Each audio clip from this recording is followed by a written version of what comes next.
Mr. Speaker, it is a privilege to deliver my maiden speech in this House to register the support of the President's motion. I am a brand new member of the House.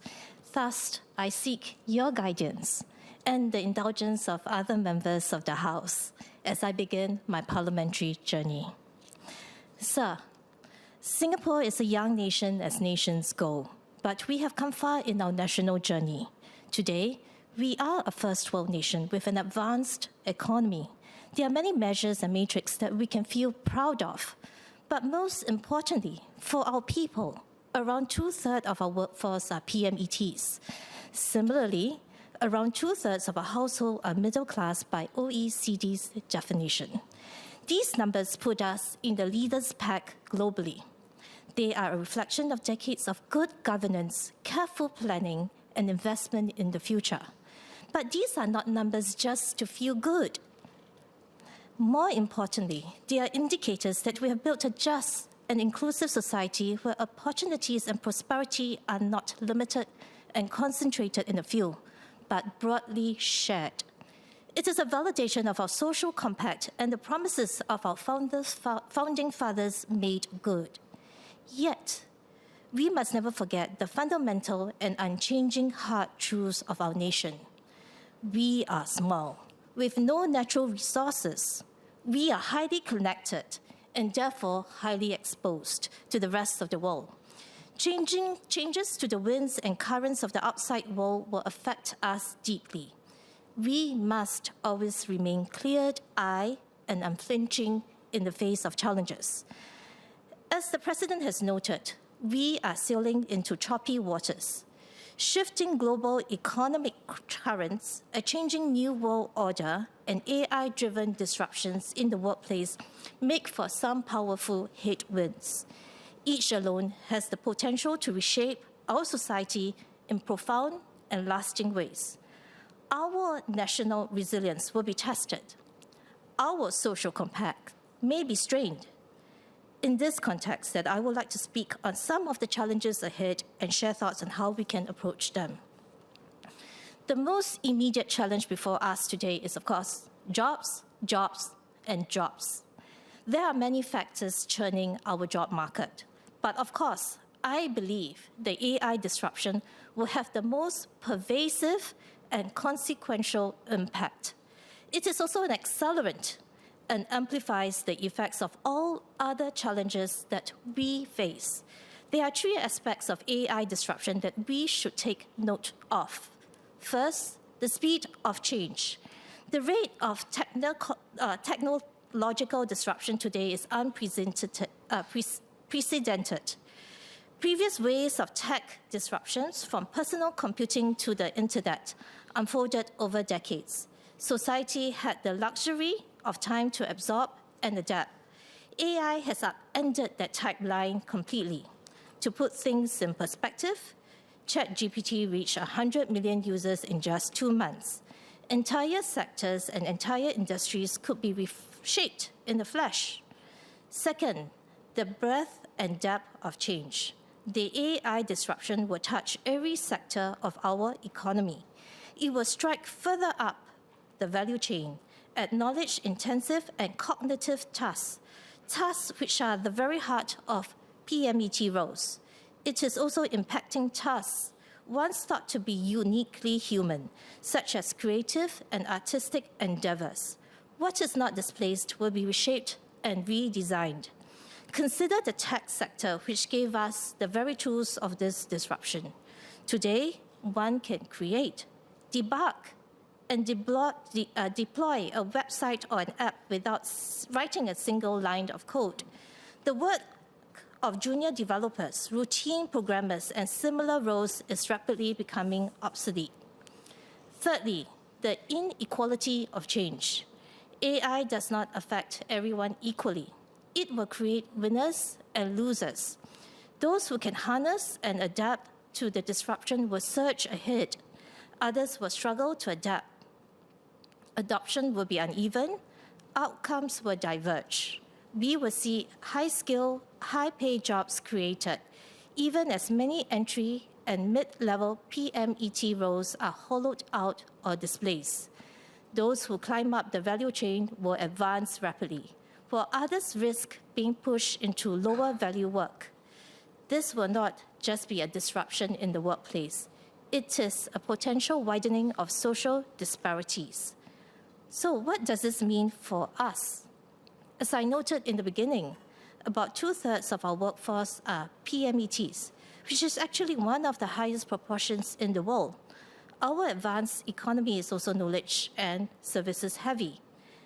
Exactly, the sectors where AI disruption will move fastest and hit the hardest. For PMETs, this represents real pressure. Entry and mid-level white-collar roles are the most vulnerable.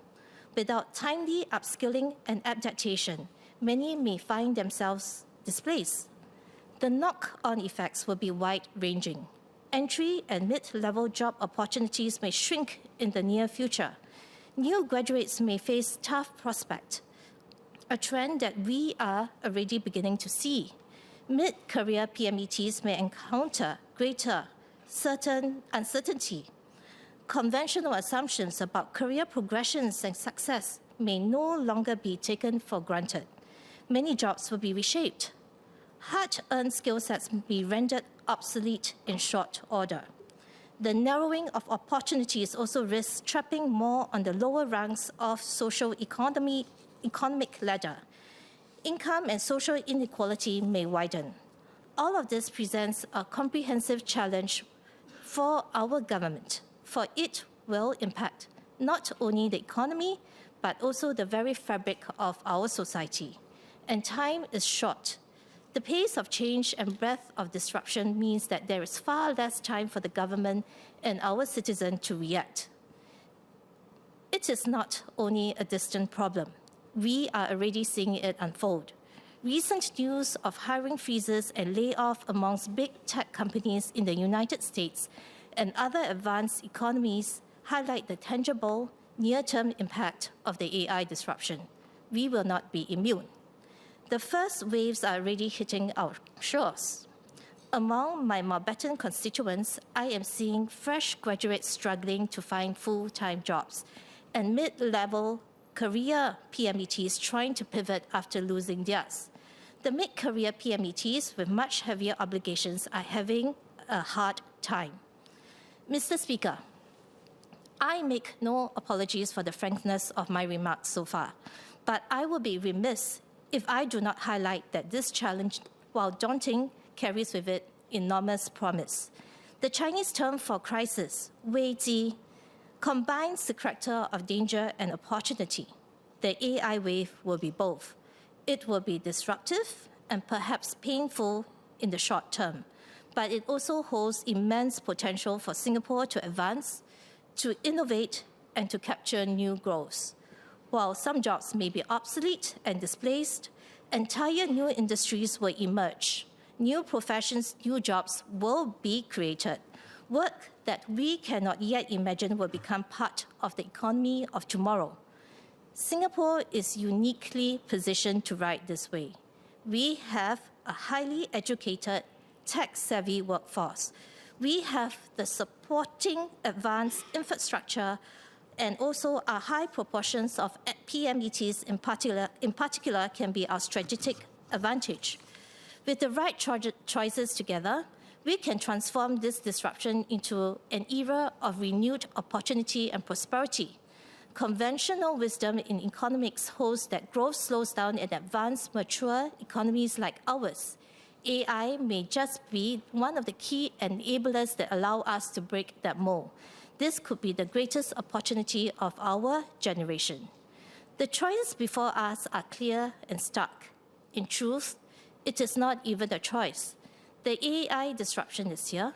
It is unstoppable. We can neither learn to ride it and thrive or be left behind. This is a challenge for our society and for every Singaporean. I am glad to note that the government has already moved decisively to position Singapore ahead. The GRID traineeship program will begin soon. Our national AI strategy, launched in 2019, well before ChatGPT entered our daily lives, set out a clear and comprehensive roadmap to prepare our workforce, our infrastructure, and our economy for the transformation ahead. I actually encourage everyone to read the latest 2.0 version. The work of the Economic Strategy Review Committees will be critical in shaping the policies and the initiatives that ensure Singapore is ready to confront the challenges and embrace the opportunities ahead. I look forward to their recommendations. And next, some thoughts on the government's responses. This is a systemic challenge. It is not enough to look only at jobs and the economy. To ride this wave successfully, we must pay attention to the social compacts. In particular, we must guard against the inequality of outcomes. These stresses will be felt across society, but not equally. The most vulnerable and impacted segment of AI disruption will, of course, be our PMETs, but they are also the ones who will power our transformation. The PMETs also form the core of our middle class. Together, they constitute the broad middle ground of our society. A healthy society always has some degree of social mobility. Some people move up, some people move down. As long as we ensure that the pathway up is equally accessible to everyone, that is natural, that is to be expected.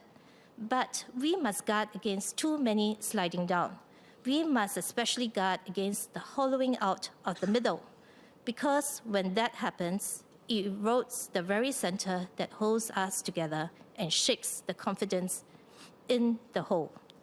Mr. Speaker, our center must hold. Not only are they the bedrock of our economy and drive our progress, they also embody the success and the promise of the Singapore story. We are successful, not because they are successful. Most crucially, this is because the broad middle that is the one that anchors our social compact. A thriving middle class is therefore essential to our social stability and cohesion. If our middle class shifts or gets squeezed, the ground beneath all of us becomes less steady. Our middle class has been feeling the squeeze for some time. The pressures come from many fronts: job insecurity, a tightening labor market, inflation, rising costs of living, and household debt. Many also shoulder the burdens of the sandwich class, supporting children on one side and caring for elderly parents on another. My ward, Mountbatten, has the full range of the socio-economic demographics, from rental flats to stand-alone bungalows. In my conversations with constituents, it is from the middle-class residents that I sense most anxiety and frustration. Our focus has always been to uplift those on the lowest rung of the economic ladder, and rightly so. They must get the most help, and they do. The wealthy, by and large, can weather the storms. They are better insulated from the pressures that buffet the rest of society. But it is our middle class that often bears the heaviest burden. In the challenges ahead, it is this group that stands most exposed, and it is this group that has the most to lose. Mr. Speaker, I worry for this particular group of people. They have been carrying the rest of us. Beyond preparing them to seize new opportunities and supporting those who may face setbacks, I hope we can do more to lift some weight off their shoulders. I intend to speak up more for our PMETs and middle class in this House. Lastly, some words on trust. Sir, the social compact that exists between this government and our people rests fundamentally on trust. It is trust that underpins the partnership between government and citizens. And it is this partnership that has allowed us to navigate many past crises together. The same will be true for the challenges that we now face. This trust is not abstract. It is derived from performance legitimacy. Performance legitimacy is formed in people's mind, not from numbers and words, but from their lived experience, from what citizens actually see and feel in their daily lives, from how policies and initiatives land on the ground. Trust is not a permanent quality. It is also a finite quality. It cannot be assumed, nor can it be taken for granted. It can be eroded, must be earned and re-earned every single day. So allow me to illustrate this with a concrete example. My career's future jobs portal. The primary purpose of this website is laudable: to connect locals, especially PMETs, with job opportunities, and to ensure that locals are given first consideration for jobs before foreign hires are brought in. After all, while we welcome foreign talent as a necessity, we should never be disadvantaged in our own country.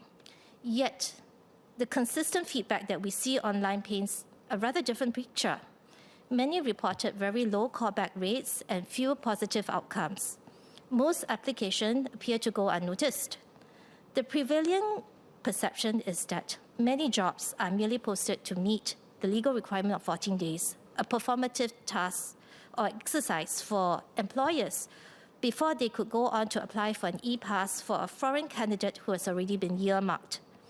To me, this is a missed opportunity and a great pity, not because the intentions were unclear, but precisely the opposite.